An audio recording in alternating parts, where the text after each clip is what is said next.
I've just finished watching Rachel Reeves' speech at today's Labour Party conference. So in this video, I'm going to talk to you about the overarching theme of the speech.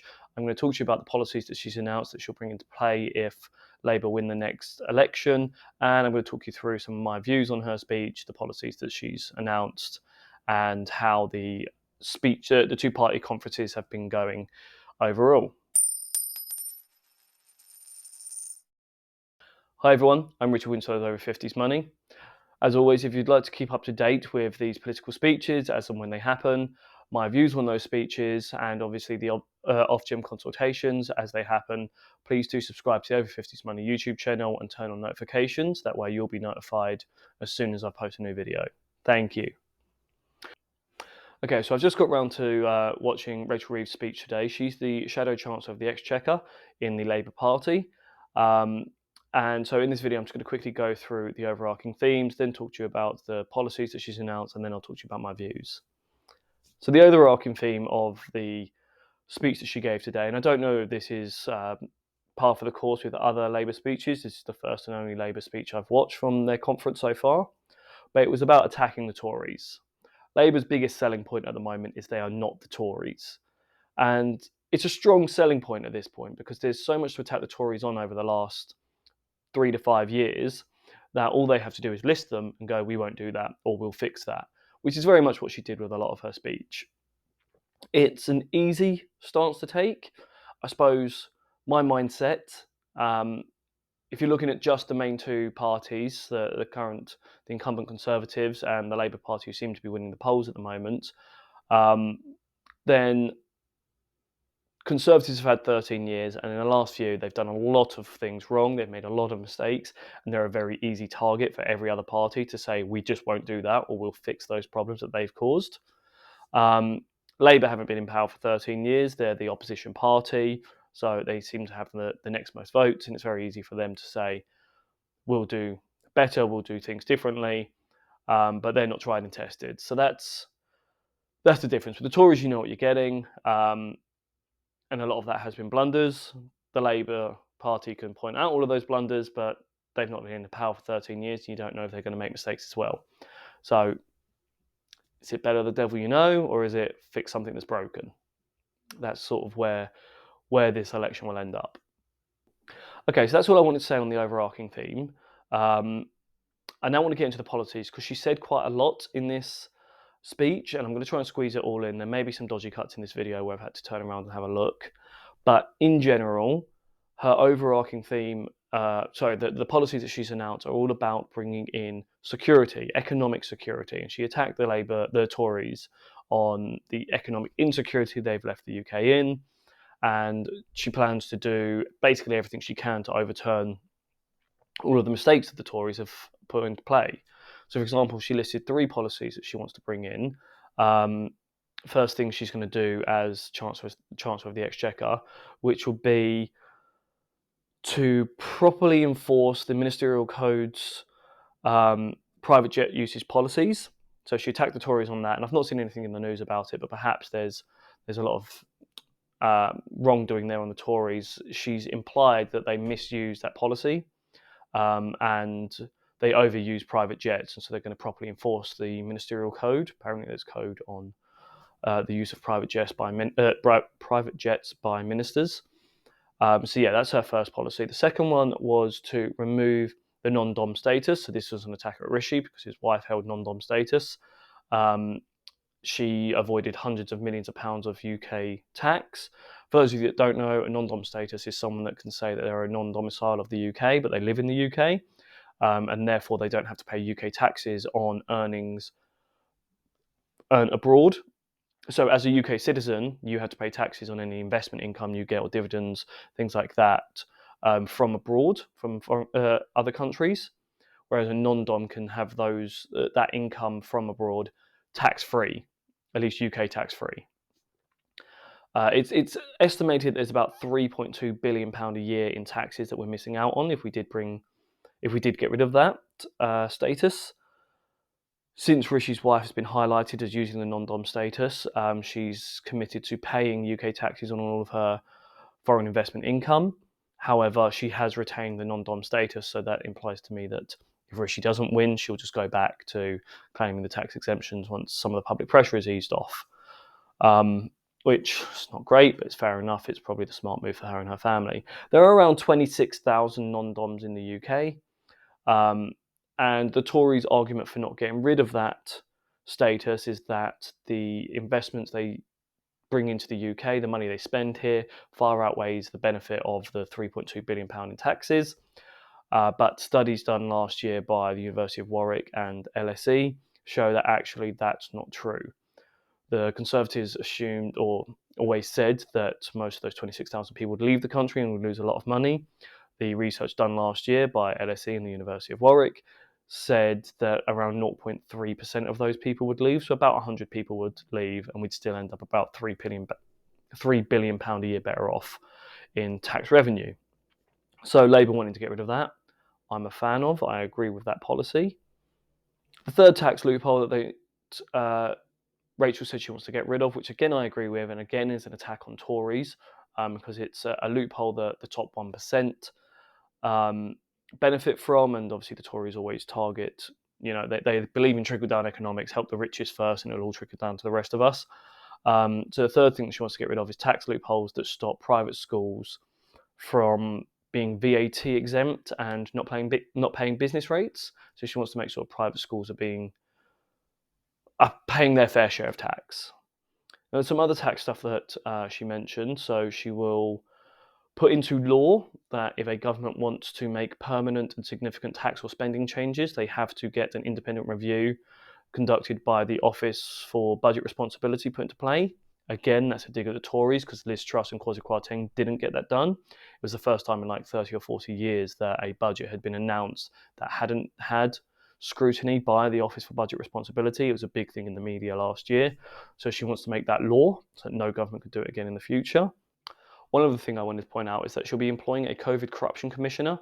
I think this is a really important role. The commissioner will have a squad of investigators underneath them, and they'll be investigating the £7.2 billion of fraudulent COVID contracts that Rishi Sunak was A, in charge of putting into play, B, has only recovered 2% of so far.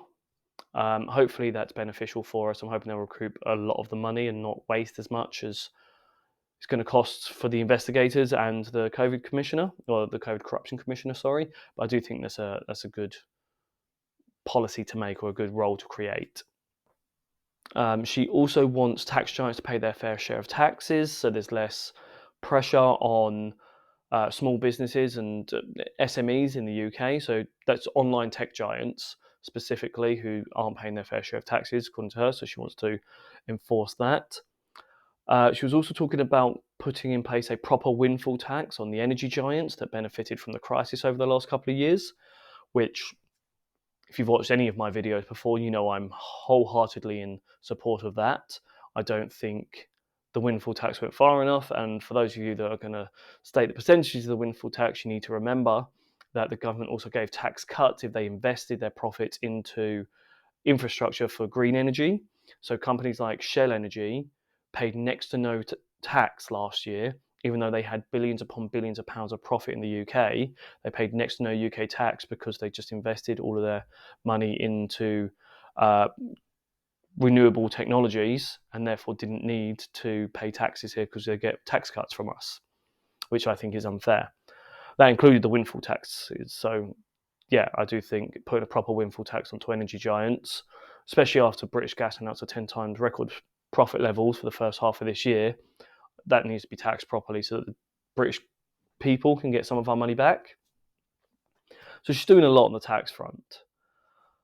She also wants to invest in businesses in the UK. So she's going to create the National Wealth Fund, which will be government money invested into businesses. She's planning on bringing back the investment to GDP ratio to where it was when Labour were last in government, and increasing the UK GDP by £50 billion per year. As you said, for this National Wealth Fund, for every £1 the government invests, they're going to make sure they get £3 of private money in there as well, so that we're getting more bang for our buck. She wants to create a bunch of new jobs in green energy, in Steelworks. There was a whole list of industries that she plans to create more jobs in. She also plans to do some inquiries into some other stuff that the Tories were in charge of. So there's going to be an independent inquiry into the HS2 project. She pointed out that that was £30 billion overspend before they decided to cancel it, and that no government should be that reckless with money. So that seems to be a big part of her speech, is that the Tories are reckless and can't handle finances. Labour will be taxing fairly and spending wisely, I believe was the phrase.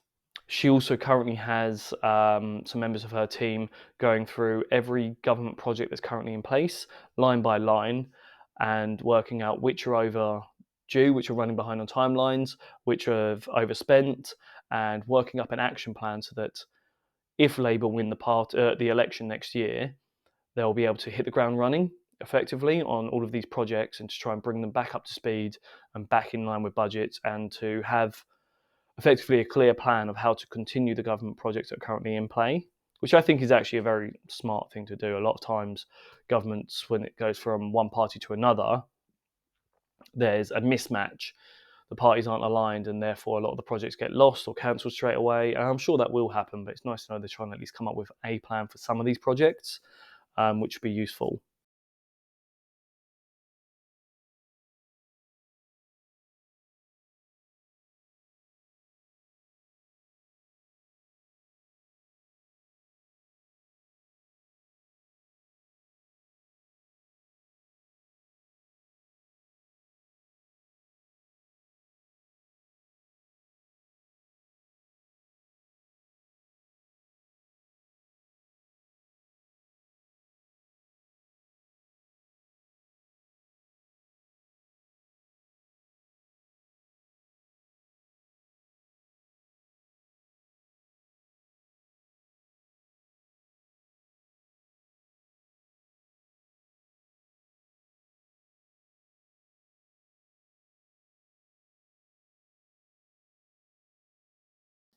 She also announced a range of policies to try and help lower paid workers. So people that are currently on sort of national minimum wage, she plans to bring into play a genuine national living pay, which takes account of the cost of living. I think that's going to win them a lot of votes because that's a really important measure. She highlighted how Labour were the party that created the national minimum wage, and rather than just messing around with the national minimum wage and trying to make it slightly better, they're just going to bring in a national living wage, which genuinely takes account of the cost of living. So I think that's a fantastic idea. They're also going to get rid of 0-hour contracts, ban the fire rehire practice that a lot of employers do.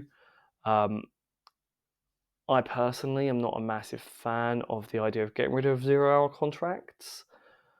I'm sure there's a lot of downsides of them. I think it just needs tighter regulation. For me, a 0-hour contract was very beneficial when I was at university because I could switch between. I used to work at McDonald's when I went to university, so I could work at my store at home and then transfer to my store at university, and my store at home would just take me back as soon as I came back home, and it was very fluid moving between the two stores. And I was on a 0-hour contract, so it also worked around my studying. So if I would come up to exams and I'd just say, I'm not working for the next 3 weeks, that was fine. There are some benefits to 0-hour contracts, and I'm not sure if entirely removing them is beneficial for everybody. Tighter regulation around how they're used, absolutely. So yeah, and then the other big announcement she made was around the energy industry. So she pointed out that new energy projects for green energy production have a 15-year wait time currently to get connected to the national grid, which is obviously ludicrous. It's like £200 billion of projects just sat there waiting to connect to the grid, which is just stupid.